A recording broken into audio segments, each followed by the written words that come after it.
Ladies and gentlemen, welcome back. I don't know. I didn't want to do this episode, I'll be honest with you.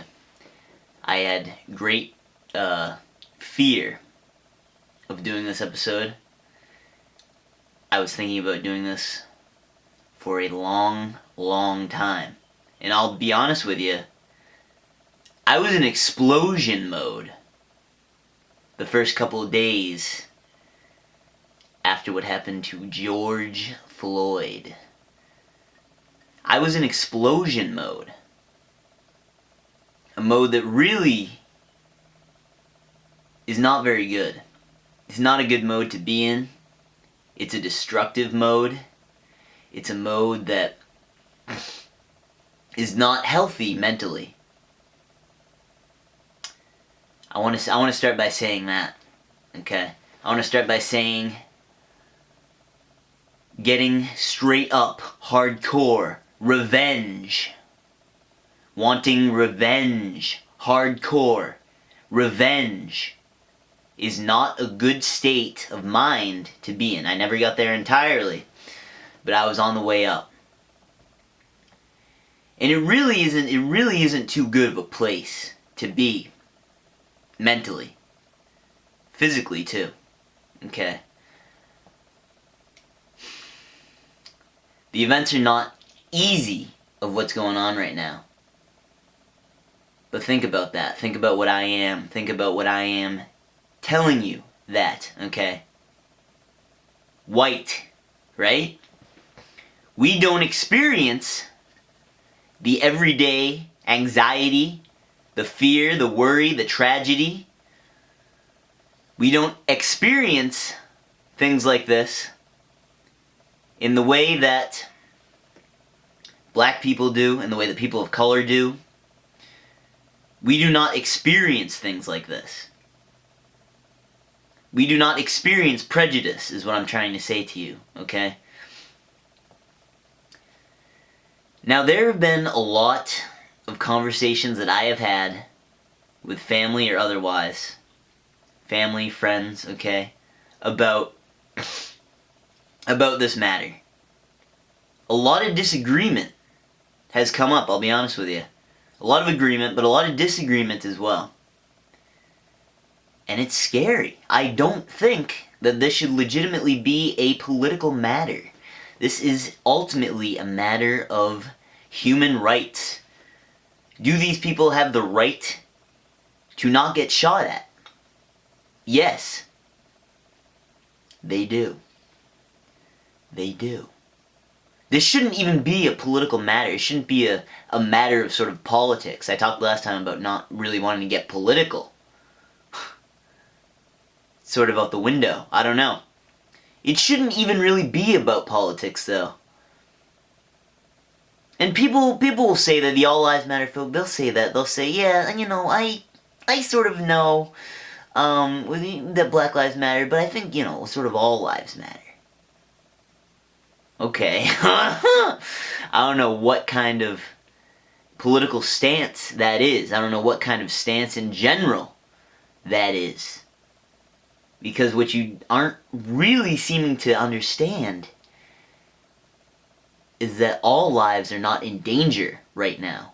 All lives are not they haven't always been in danger. These lives have always been in danger. These black lives have always been in danger from the criminal killings of the police, of slavery. Okay? Now think about this. All of the sort of adult, what we consider to be adult, all of the what we consider to be maybe some Gen Xers, the baby boomer class, they don't get it. Okay? Not all, but a lot were taught to be sort of brought up respecting the law. We're still taught, we're still taught and brought up to be respecting of the law and understand that we will be brought to jail. We are taught to understand that these people bring justice. They help with justice. Okay? I haven't had any problems with the police personally. But that shouldn't matter. That doesn't matter. Because what I do have right now are problems with the police on their behavior of other people. Problems with the police of people of color, of black people. It's not good. I'll say that it's not good. There are people that, are sort of arguing that the police don't need to be defunded. I don't know. I think they might. Listen. When a cop shows up in full-blown riot gear, we put everything we have into our police systems. I don't know. We're supposed to be taught, we're supposed to understand the need for that there's going to be all kinds of crime throughout the cities. But I don't know. It's not to say there's not. But right now, a good majority of that crime is coming from the officers themselves. I won't lie to you. During the protest time, now people can argue. There's lots of riots. I know.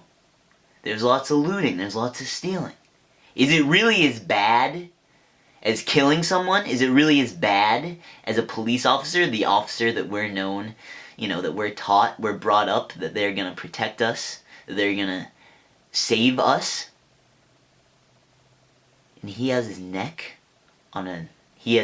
on a man's neck for 8 minutes, 46 seconds? I don't know.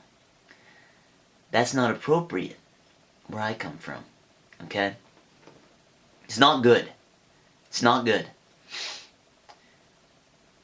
We need to do a bit more. A bit more research. People are always asking, well, what do you recommend? Do research. Research this topic for yourself. It's a privilege. White privilege. It's not. There's a lot of people that say it's a hoax. White privilege is a hoax. Can you even imagine that? The lies getting spread around, these little conspiracies. These people are so far into conspiracy that they don't believe in privilege. They don't believe that these officers have a certain favoritism towards them.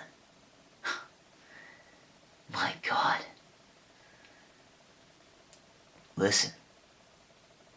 Do the research. It's out there.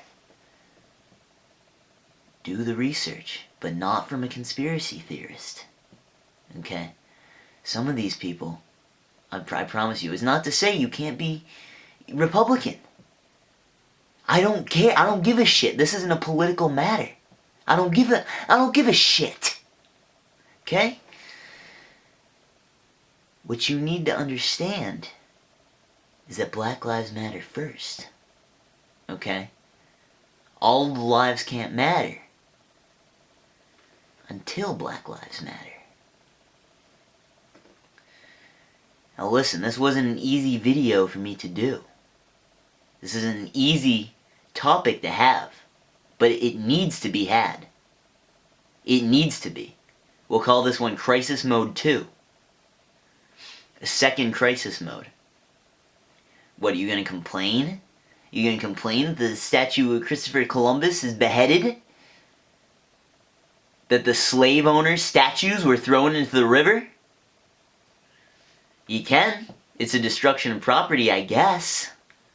But God, really think about where that statement's coming from. Really think about that. Is it a place of privilege? Is it a place of hate? Okay? It is.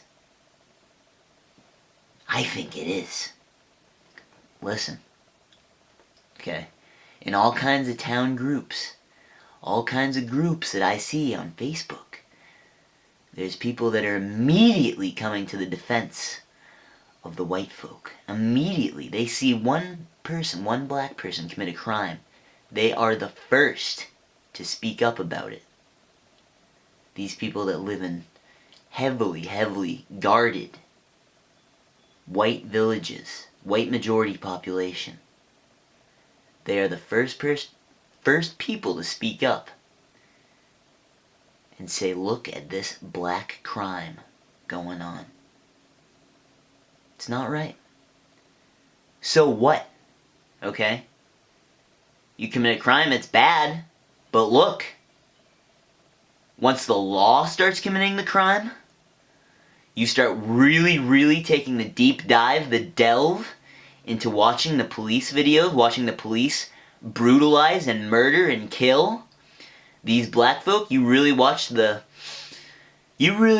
prejudice. You take a moment to watch the prejudice within the cops.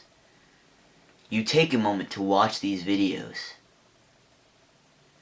And the officers, they back the other officers that do these brutal slaughterings and killings of people. Even if they're not black. That old man, okay, who was beat up by police officers with batons. Okay? And the whole police department, okay, they back the officers. They're behind them. I don't know. I really don't want to say that all cops are really bad. I don't want to say that. I really don't. But I don't know. You tell me. I've said it before. I wrote about this before. If you're in law enforcement, you should take a knee. You should march with Black Lives Matter. I know you really want to go on about All Lives Matter. I know. I don't disagree. But all lives can't matter until Black Lives Matter. Thank you, ladies and gentlemen, for taking the time out of your day to listen to Crisis Mode 2. Okay? Our second installment, Crisis Mode. A wild time in 2020. You think 2020 was a mistake? You think coronavirus was a mistake? Along with these protests, something was looking out. Who knows what's going on Earth? But it's good. Look at all the change that's been done with the protests. It's good. We must keep the protests moving forward. Thank you, ladies and gentlemen. I'll see you next time. Goodbye.